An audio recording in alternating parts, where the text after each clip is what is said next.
2022 football বিশ্বকাপের সম্প্রচার সত্ত্ব কেনা নিয়ে বিগত আওয়ামী লীগ সরকারের আমলের এক বড় অনিয়ম ও অর্থ তছরূপের চিত্র সামনে এসেছে।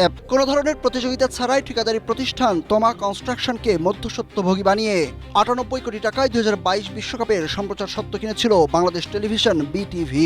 অথচ 2026 বিশ্বকাপের জন্য ফিফা থেকে সরাসরি মাত্র 73 কোটি টাকায় সত্ত্ব কিনেছে বিটিভি, যা গতবারের চেয়ে 25 কোটি টাকা কম।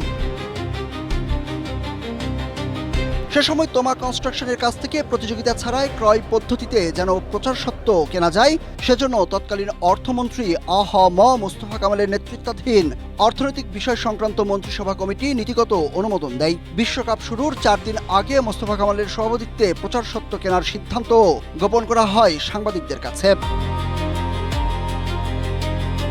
তৎকালীন তথ্য ও সম্প্রচার মন্ত্রী হাসান মাহমুদের পাঠানো প্রস্তাবে দেখা যায় ফিফা থেকে ভায়াকম, 18 ইন্ডিয়া, এভিমোর পিটিই এবং নরওয়েস্টার ওমরকে স্পোর্টস হয়ে পঞ্চম হাত ঘুরে এই সত্ত্ব চোরা দামে কেনে তমা কনস্ট্রাকশন। তৎকালীন প্রধানমন্ত্রী শেখ হাসিনার স্বাক্ষর নিয়ে তমার কাছ থেকে 98 কোটি টাকায় এই সত্ত্ব কেনে বিটিভি।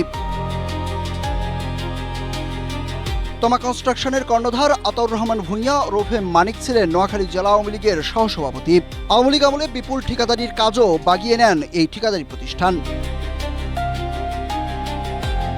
তৎকালীন বিটিভির মহাপরিচালক সোহরাব হোসেন পর্যাপ্ত সময়ের অভাবকে অজুহাত হিসেবে দাঁড় করালেও তমা কনস্ট্রাকশন সে সময় বলেছিল তারা 6 মাস ধরে বিটিভির সাথে আলোচনা করছিল, অর্থাৎ সরকারের একটি বিশেষ গোষ্ঠীকে লাভবান করতে রাষ্ট্রীয় অর্থ তছরূপ করা হয় বলে অভিযোগ রয়েছে। Suraj Ahmed, Asia post.